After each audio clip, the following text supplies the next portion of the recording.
in Lotuko language. This is great. If you see this area here, if there's any Otu honey, can we listen, guys? If there's any Lotuko here, he will tell you that this is the most peaceful place in the whole of the Lotuko land. Okay. They fight in their land, and they come here as refugees, and we take care of them until we have peace, and then we take them back. Many of them, you hear Kiala, they were here, Haforere, wherever it is, Loronyo, they all lived here. Some of them have refused to leave. And we say, okay, stay. Okay? So, I am not a farmer by profession. I'm a lawyer. I used to be a presenter. I started a number of FMs. Liberty FM, Spirit FM, Liberty FM. Miraya, we started with those of Juma, with those of Mal Maker, and the rest. And then I became a lawyer, and then somehow I started this project. You know, this area, from time immemorial, has never been in peace. Not because of it being unpeaceful, but because it's a safe place for everybody who is in distress. When you had the Turin Mutiny in 1955, all the people were hiding here, most of them. Imodonge was only a burial place for those who were killed. But all of them, the survivors, most of them are from here. Some of them are family members. Okay? They were hiding here. Even the leader of the Turin Mutiny, you know him. He's from here. Behind that mountain there. He comes from here. So, even when things became difficult for Konyi in Uganda, he was here. During our liberation struggle, John Garang and the teams were here. You go to Tabandenga, you go to Riang Machar, if you went to John Garang to ask him in the grave, he will tell you, I know where Gunyoro is, I know where Ifotu is, I know where. Because here you can access Katire, and you disappear. New Kus, you go to Kenya, you go to Uganda. In the mountains here. From here, you can. There is no other road. Even a bicycle cannot go. You have to use your foot. Why am I calling you guys here? I call you here because I'm very impressed with you, what you guys are doing. When I look at you, I see the whole of South Sudan. And most of you are Facebook warriors, Twitter warriors, but I also want you to be soil warriors. Okay? Yeah. I don't want you to be on Facebook fighting, on Twitter, what? Government this, government that, what, no. Do something. I can assure you these politicians, if I have to stand against them here, nobody will win here. Amen. Because I'm on the ground with my people. Many of them in town, they are fermenting problems. They have nothing to do. They are not doing anything. Now, if you go to Tori tomorrow, you go to talk to politicians, they will tell you, Ifotu is not good. There used to be rebels here, but you ask them, which is the safest place, they will tell you also Ifotu. I want you to go and challenge your politician. Whether for the last 3 years, somebody has been killed here, or even 4 or 5 years, nobody has been killed here. So, I want you, as I said earlier on, why are you camping in town? This is the question. You're supposed to be camping in villages. Yes. And meet young men and women in the villages and give them hope. Because now, if you had time, if we were camping in this village, I would take it to the orphanage. You talk to the orphans. You go to the villages, meet young girls and women and men. You would have talked to them, you would have inspired them. So this is the challenge. I'm there to support you. I have these two experts. You see these guys? They are from Kenya. They're specialists in avocado. If you had been hearing about drug warlords, but one of the biggest war in Mexico is not really drugs, it's avocado war. If people don't know, one of the biggest recruiting business in Mexico is not the drugs, it's the avocado war. And this is what we're trying to do here. And it's one of the things that we're trying to use as a mechanism for wealth creation. I'm starting this. We are going to do a nursery bed here. We want this to be the epicenter of a huge earthquake that wherever you come from, you will have to take a seedling here, and we ensure there is enough avocado in the whole country. There is no government support, there is no nothing. We'll do it on our own. You just need to have the desire to do it. I can tell you I have zero support from the government, but I'm doing this. I am happy one of my students is here. I taught him at law school, at the University of Juba School of Law. He's also my in-law. My wife is from Bor. He's not here today. I should have been here to welcome all of you. I hope they didn't look you. He was asking me that he's coming to the village, he needs aloktok. Aloktok means to open the mouth. In our Lotuko language we say eluk, because if you don't give the eluk, you'll be beaten. So I am happy that you guys are here. I want to encourage you to keep doing what you're doing. But let's not talk of more of nyash, more of condomise. But let's talk more of ideas of how to make life better. Put more money in our pockets and improve the quality of our lives. So, in brief, I will call one of you, Ibra. Just tell them what we are trying to do here and what avocado means. And then the other things. We want when you come next year, you'll see this place a different place. Okay. There was a guy who was here when we were starting. Where is he? I'm here. Bando. My neighbor. Bakumba. My neighbor. We are neighbor with him in Yambio. You see? When we started it was a bush, but now see where we are now. How long was that?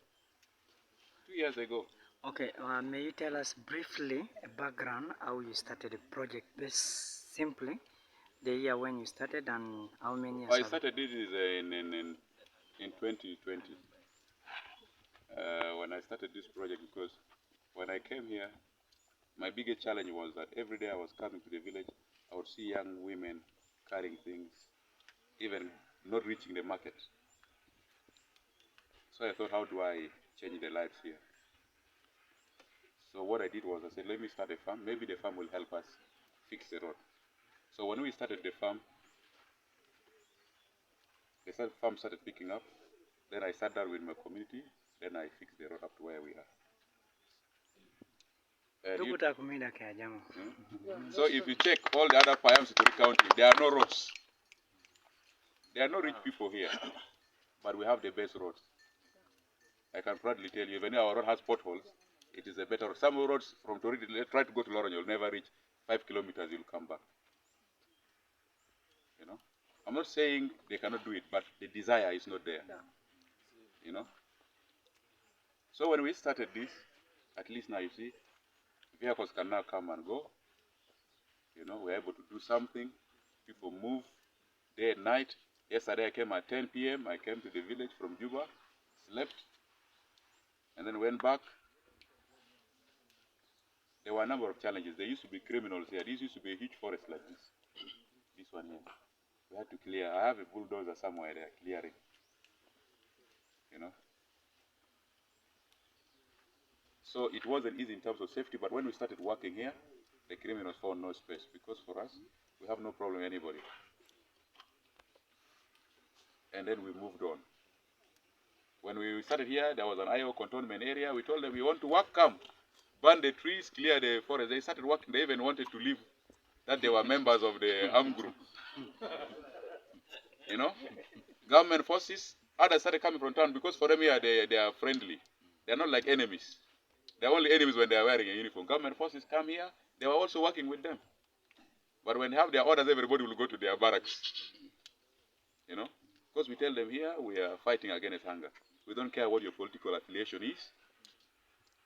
Our political ideology is war against hunger. You're in government, you're in rebellion, I know you have a problem with hunger, let's fight that together. You come here, no fight.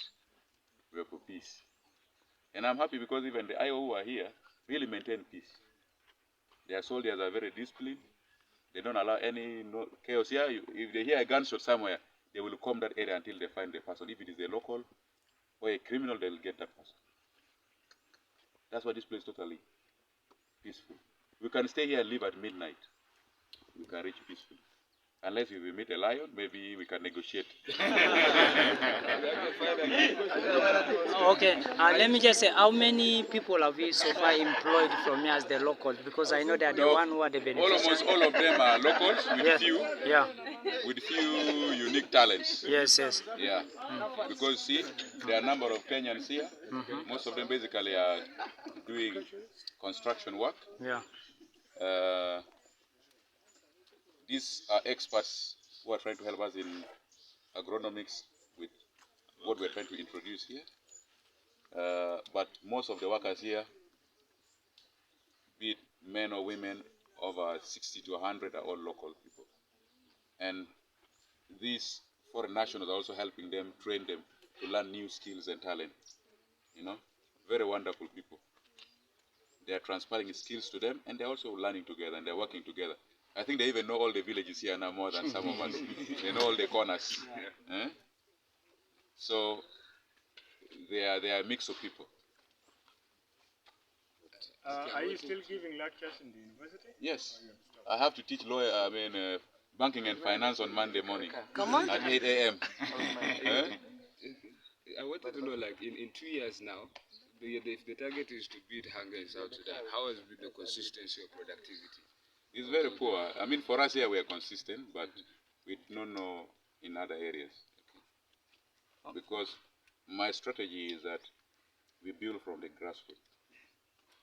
So I don't want to fight hunger in Torit town. I want to fight hunger here.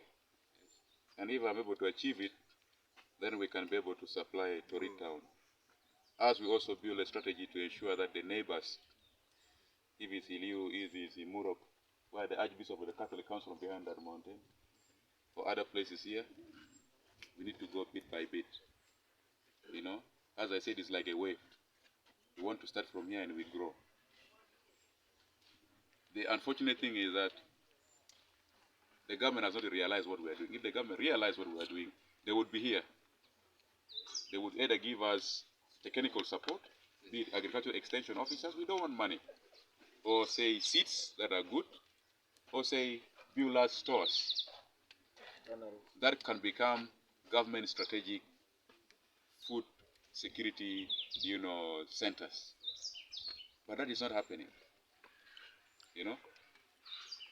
And that's why we're trying to do this, so that tomorrow, when people come with grains from the mountains, say we are buying them, store it here. Tomorrow, if the government needs food, there's hunger in Kapoita. Now we're hearing there's hunger in Lafon. They would come say, is there food in Ifotu? Itori County, let us take to this county. This is what we want to do. If there's food enough in Torit County or in the whole of Eastern Equatorial, they say there's hunger in Central Equatorial, let's help. There's hunger in Jongole, let's take food. It becomes easy for government to negotiate, and then government mobilize their producers locally to take food to areas in need. This is what we are trying to do. So we are doing this, and we're also trying to support our locals here.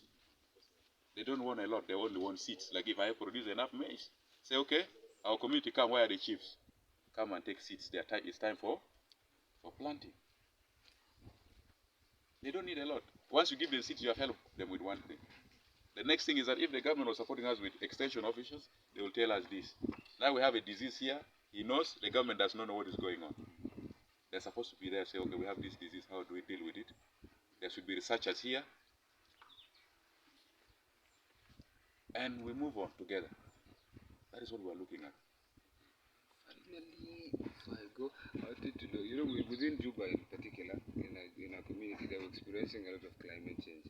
The consistency of the rain season we're no longer keeping track of it. Sometimes we don't receive rainfall in time, and it has changes. Has it also affected within it? Yes, we used to think that this place is protected by God. But this time we felt betrayed. Huh? Yeah, because we used to have rain throughout. Like, for the last 1 week, we have rain every day. You don't have it to read. It wasn't last night it did rain. The other lines were raining here. Okay? But we were disappointed because we planted in March, we lost it. Now you see all this? You see that white stuff? Those are all maize that we took down. All this area used to be maize. Up to behind that, we took it all off. we lost it all because of we had like 2 months of no rain at all, and then now the rains came. So what we're trying to look at is we're trying to see if we can have a backup plan. So I have, I think there is a water pump there. That one covered there is a water pump that we just got. There's a huge one that we're also getting next week. So we'll be installing them here. So we're trying to look at building a local dam to get water. The water is there, but with the machine that we're getting, hopefully next week, is big. It needs a lot of water reservoir.